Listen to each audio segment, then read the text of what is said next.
जय सिया राम। दो पत्तों की कहानी।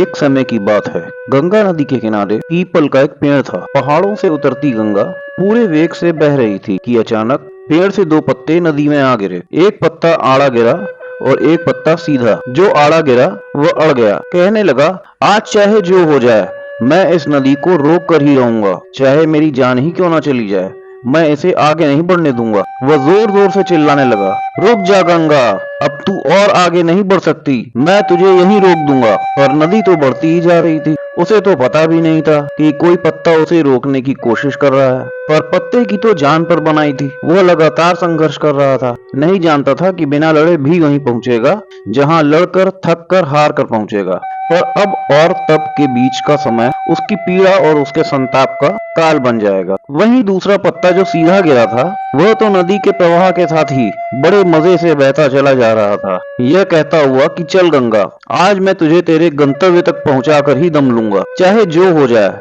मैं तेरे मार्ग में कोई अवरोध नहीं आने दूंगा, तुझे सागर तक पहुंचा ही दूंगा। नदी को इस पत्ते का भी कुछ पता नहीं। वह तो अपनी ही धुन में सागर की ओर बढ़ती जा रही थी। पर पत्ता तो आनंदित है। वह तो यही समझ रहा है कि वह नदी को अपने साथ बहाए ले जा रहा है। आड़े पत्ते की तरह सीधा पत्ता भी नहीं जानता था कि चाहे वो नदी का साथ दे या ना दे, नदी तो वहीं पहुंचेगी जहां उसे पहुंचना है। पर अब और तब के बीच का समय उसके सुख का, उसके आनंद का काल बन जाएगा। जो पत्ता नदी से लड़ रहा था, उसे रोक रहा था, उसकी जीत का कोई उपाय संभव नहीं है। और जो पत्ता नदी को बहाया जा रहा था, उसकी हार का कोई उपाय संभव नहीं है। हमारा जीवन भी उस नदी के समान है जिसमें सुख और दुख की तेज धाराएं बहती ही रहती हैं। और जो कोई जीवन की इस धारा को आड़े पत्ते की तरह रोकने का प्रयास भी करता है तो वह मूर्ख है, क्योंकि ना तो कभी जीवन किसी के लिए रुका है और ना ही रुक सकता है। वह अज्ञान में है जो आड़े पत्ते की तरह जीवन की इस बहती नदी में सुख की धारा को ठहराने या दुख की धारा को जल्दी बहाने की मूर्खतापूर्ण कोशिश करता है। क्योंकि सुख की धारा जितने दिन बहनी है उतने दिन ही बहेगी, आप उसे बढ़ा नहीं सकते। और अगर आपके जीवन में दुख का बहाव जितने समय तक के लिए आना है वो आकर ही रहेगा,